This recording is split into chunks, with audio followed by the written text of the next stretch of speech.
Hi, இன்னைக்கு நம்ம வந்து பிடிசிஏ கான்செப்டை பற்றி பார்க்க போகிறோம். பிடிசிஏ அப்படின்னா என்னன்னா பிளான் டு செக் ஆக்ட், அதை பற்றி தான் பார்க்க போகிறோம். இந்த பிளான் டு செக் ஆக்ட் அப்படிங்கிறது ஒரு இண்டஸ்ட்ரீஸ்லையும் சரி, ஆட்டோமொபைல் இண்டஸ்ட்ரி, ஃபுட் இண்டஸ்ட்ரி, அதையும் தாண்டி ஒரு ஷாப்பிங் மால், ஒரு சூப்பர் மார்க்கெட், இது எல்லா இடத்துலையுமே நம்ம என்ன பண்ணலாம், இந்த கான்செப்டை வந்து நம்ம வந்து யூஸ் பண்ணலாம். சரி, இந்த பிடிசிஏ கான்செப்ட் என்ன சொல்லுவாங்க அப்புறம் டெமிங் சைக்கிள்னு சொல்லுவாங்க. ஏன்னா இதை வந்து டெவலப் பண்ணது யார் அப்படின்னா வில்லியம் எட்வர்ட் டெமிங். இவர் ஒரு அமெரிக்கன்ஸ். இவர் என்ன பண்ணாரு, நிறைய விஷயத்த வந்து ஜாப்பனீஸ் பார்த்தீங்கன்னா ஷேர் பண்ணியிருக்காரு. அதன் விளைவாக பார்த்தீங்கன்னா ஜாப்பனீஸ் என்ன பண்றாங்கன்னா ஒரு டெமிங் அவார்டுமே டிஸ்ட்ரிபியூட் பண்றாங்க இவரோட நினைவாக. அதையும் தாண்டி இந்த டெமிங் கொடுத்துட்டு போன ஒரு சைக்கிள் தான் இந்த பிடிசிஏ சைக்கிள் சொல்லுவாங்க. இதாங்க பிளான் டு செக் ஆக்ட்.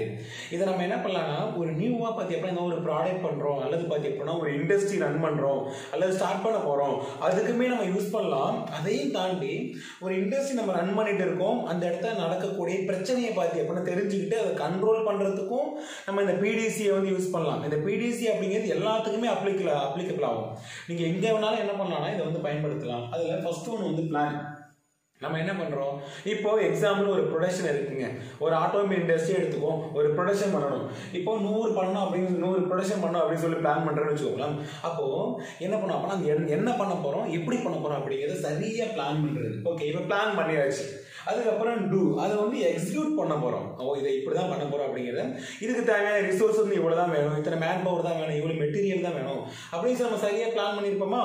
அப்போ அதுக்கேற்ற வந்து டூ, அதை எக்ஸிக்யூட் பண்ணும். இப்போ எக்ஸிக்யூட் பண்ணியாச்சு, எக்ஸிக்யூட் பண்ணி அதை ப்ரொடியூஸ் பண்ணிட்டோம். இப்போ 100 காம்பவுண்ட் ப்ரொடியூஸ் பண்ணியாச்சு. ப்ரொடியூஸ் பண்ண சரியா இருக்கா இல்லையா அப்படிங்கிறத செக் பண்ணணும். அப்போ செக் பண்ணும்போது தான் உங்களுக்கு என்ன கிடைக்கும் அப்படின்னா அதுலேருந்து நிறைய இம்ப்ரூவ்மெண்ட் கிடைக்கும். ஓகே, இதை நம்ம என்ன பண்ணலாம்னா இந்த மாதிரி மாடிஃபை பண்ணலாம் அப்படின்னு சொல்லி உங்களுக்கு ஐடியா வரும் பார்த்தீங்களா. அதை நீங்கள் என்ன பண்ண அப்படின்னா அடுத்தது இம்ப்ரூவ்மெண்ட் பண்ண ஆரம்பிக்கணும். இதை பிடிசின்னு சொல்லுவாங்க, பிளான் டு செக் ஆக்ட். நீங்க ஒரு இண்டஸ்ட்ரீஸ்ல ஒர்க் பண்றீங்க அப்படின்னா இந்த பிடிசிஏ சைக்கிளை வந்து ப்ராப்பரா ஃபாலோ பண்ணி பாருங்க. அதையும் தாண்டி இப்போ எக்ஸாம்பிள் வந்து இங்க பாருங்க, இப்போ ஃபர்ஸ்ட் ஒன் இங்க இருந்து நம்ம இங்க போகணும் அப்படின்னா பிளான் பண்ணணும். இப்போ பிளான் பண்ணியாச்சு, பிளான் பண்ணி இங்க இருந்து இங்க போறோம் அப்படின்னா இப்போ இதை வந்து சஸ்டைன் பண்ணோம். ஒன்ஸ் வந்து நம்ம பிளான் பண்ணி ஒரு விஷயத்தை கம்ப்ளீட் பண்ணி முடிச்சிட்டோம்னா அடுத்தது என்ன பண்ணோம் அப்படின்னா எஸ்டிசிஏன்னு சொல்லுவாங்க. SDCA, அதாவது ஸ்டாண்டர்ட் டு செக் ஆக்ட். ஏன்னா நீங்க பிளான் பண்ணி கம்ப்ளீட் பண்ணி எல்லாமே ஓகே, அதனால இந்த விளைவுகள் எதுவுமே வரல அப்படின்றப்ப நீங்க அதை என்ன பண்ணலாம், ஸ்டாண்டர்டைஸ் பண்ணிடலாம். ஸ்டாண்டர்டைஸ் பண்ணிட்டா என்ன ஆகும், அதுக்கு உங்களுக்கு பின்னாடி வரக்கூடிய ஒரு பீப்புளுமே என்ன அப்படின்னா அது எஃபெக்டிவா ஃபாலோ பண்றதுக்கு ரொம்ப ஹெல்ப்ஃபுல்லா இருக்கும். இப்போ நம்ம இங்க பிளான் பண்ணோம், ஒரு 100 காம்பவுண்ட் ப்ரொடியூஸ் பண்ண ஒரு எக்ஸாம்பிள் சொன்ன பார்த்தீங்களா. சரி, அதே ப்ராப்பரா நீங்க பண்ணிட்டீங்க, அது ரொம்ப எஃபெக்டிவா இருந்தது.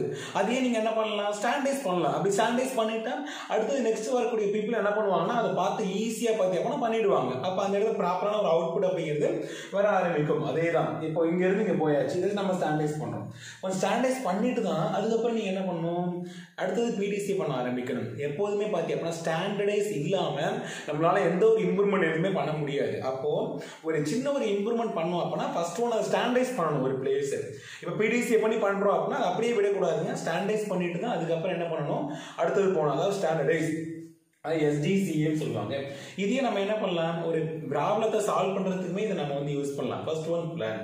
உங்க ஒர்க் பிளேஸ்ல என்ன பிரச்சனை இருக்கு அப்படிங்கிறத ஐடென்டிஃபை பண்ணணும். எதுக்காக அந்த ப்ராப்ளத்தை நீங்க வந்து ஸ்டார்ட் பண்ணிருக்கீங்க அதையுமே பார்த்தீங்கன்னா எடுத்துக்கிட்டு பிளஸ் டூ என்ன பண்ணணும், அப்போ அந்த ப்ராப்ளம் எங்க வந்துச்சு, எதனால வந்துச்சு, அதுக்கான டேட்டாஸை வந்து கெதர் பண்றீங்க. கெதர் பண்ணும்போது உங்களுக்கு ஒரு ஐடியாஸ் கிடைக்கும். ஓகே, இந்த ப்ராப்ளத்தை எப்படி சால்வ் பண்ணலாம் அப்படிங்கிறது. அப்போ அந்த ஐடியாஸை வச்சு நீங்க என்ன பண்ணணும் அப்படின்னா ஒரு சொல்யூஷனை வந்து டெஸ்ட் பண்ணுங்க.